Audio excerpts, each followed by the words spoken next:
My name is Elena Marquez. I remember the night my family picked a sold-out arena show overseeing my biggest success at work. That was the night the universe gave them a show of its own. It put a message on a screen the size of a whole city block for everyone to see. The message was like a sign that said my family made a mistake by not being there for me when it mattered most. Elena Marquez was having a moment and my family missed it because they were at that arena show. It started with a message in our group chat 3 weeks earlier. I wrote, "I have been selected for an award in public safety technology. The ceremony is live-streamed next month. Tickets are limited, but it would mean everything if you could come or watch the National Award Ceremony for Public Safety Technology." I hit send.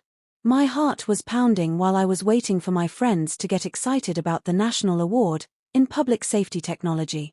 My older brother, Marcus, replied first, "That is really funny. Another thing. We are going to see that band that everyone is talking about. We cannot miss it." My mom followed, "That sounds nice, honey, but we have had these tickets for a long time." My dad sealed it, "Do not hold it against us if we decide to skip. You know how these things usually go." My family did not ask me any questions about what the award was for. They did not show any curiosity about the project that the award was, for which is the project that has taken up my life for many years. The project. They were being nice. Saying no like I had asked them to come to a parent-teacher meeting or something. I looked at the screen. I felt that old feeling again. It was a pain. Then I typed one word, "Understood." I put the phone down. There was no argument from me. I did not beg. I just accepted it quietly. The phone was down. That was it. I figured out that when I share my successes they seem to disappear and become part of someone's story. So I just stopped doing that. I used my skills to build a career creating systems for emergency services. My emergency services system looked at what was happening on the roads, how busy hospitals were, what the weather was like and what had happened in the past to send ambulances to where they were needed. This was in a city, in the desert where every second really mattered. When my system worked it did not make the news. It just meant that a paramedic got to someone before their heart stopped beating or a fire crew put out a fire before it got too big. It made a difference. Nobody really noticed. I was working with emergency dispatch algorithms to make sure ambulances and fire crews got to where they were needed. My system was making a difference even if it was not visible, and that was okay. This is perfect for someone who has spent a lot of years being like background noise. The kind of person that people do not really notice, someone who's just there like the music that is playing in the background when you are at a store or something. This is really great for that kind of person, for someone who is used to being background noise. The nomination came from a fire chief who was really thankful for what we did. He saw that it took us a lot time to respond to emergencies after we started our new system. Then people came to talk to me. They gave me a lot of information to look at. They also came to see how things worked where I was. When I got the official letter saying I was going to get the National Emergency Response Innovation Honor, I was by myself in my apartment. I just sat there for a moment. Thought about it. This was not a prize for showing up. The whole thing was going to be on television as part of a show that would be on at a good time, and it was to honor people who do important work but do not always get recognized. I wanted them to notice me for once. I did not want to show off or anything, I just wanted them to see what I did. I sent them an invitation. They basically ignored me. So I decided that saying nothing all was the best thing for me to do. The night of the ceremony finally arrived. I was standing backstage wearing a nice navy blue dress. I was very nervous. My family was not with me because they were out in the crowd. There were a lot of people, 20,000, and it was very loud. The music was. The lights were flashing. The hall was full of people who help others like police officers and firefighters, and also people who build things like engineers. There were also some people there. My teacher, Dr. Reyes, was sitting in the front row with the people I work with. She looked very happy and proud of me. When they said my name, everyone started clapping. It felt like a big rumble in my chest. The ceremony night was a deal and I was excited to be a part of it.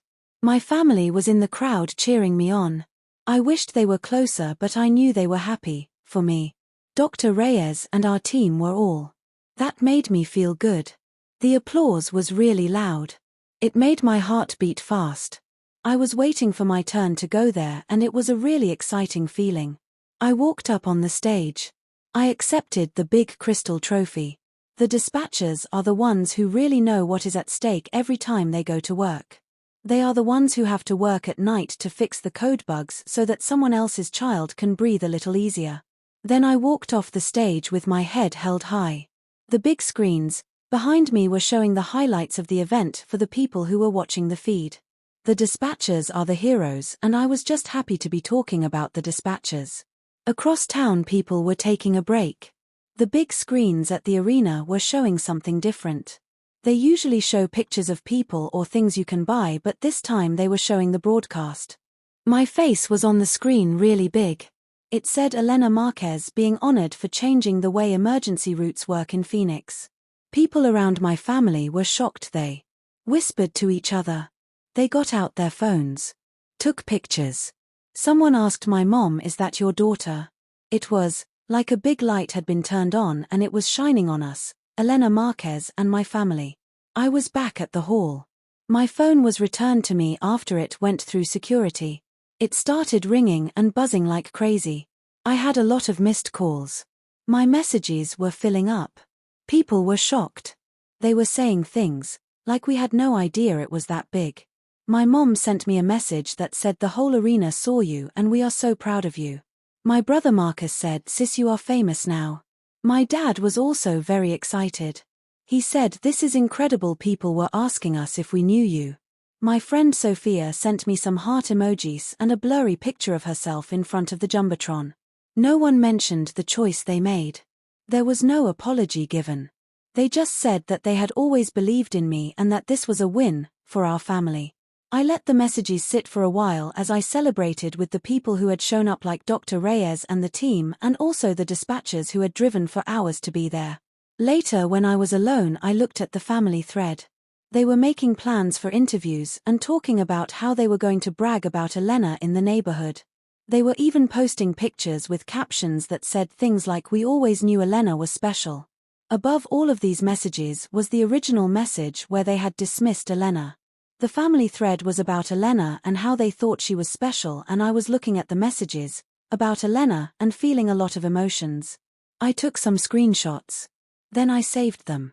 The thing is, I wanted to say something, so I wrote a response. It said, "The honor was for the work and the lives it touches. I appreciate the excitement, but I will not be doing family features or childhood stories. Please respect that if media reaches you. This moment belongs to the team and the community it serves. Not a celebration of the work that the team did." The replies came fast. People got defensive. They said things like, "We are just happy for you and do not make us the bad guys." Marcus said, "You are being dramatic." I read what they had to say one time and I felt like I wanted to make everything okay, but then I decided to do something different. I muted the group for a year. I turned off the notifications for each person. The silence was really quiet. It felt very peaceful. I have to say, the group was very quiet. That was nice. The silence of the group was a change for me, and it was really peaceful. In the months that followed, my life changed a lot. I got a lot of work, like new grants and chances to mentor people, and I heard stories from my teams about the tough calls we saved. I became good friends with the people I work with who like to work hard without complaining. Some of my relatives who live away sent me videos of my parents showing off articles about me and talking about me at family gatherings. But they left out the part where they were not even there to support me. I did not pay attention to those updates. They were like old news from a place where I used to live, but I do not live there anymore and I have moved on. Marcus put up some pictures and tagged me in them. He did this a few times. It was really annoying. I sent him a message that said, "Stop using my name to tell your story. If you keep doing this, I will block you." After that, the tags were gone.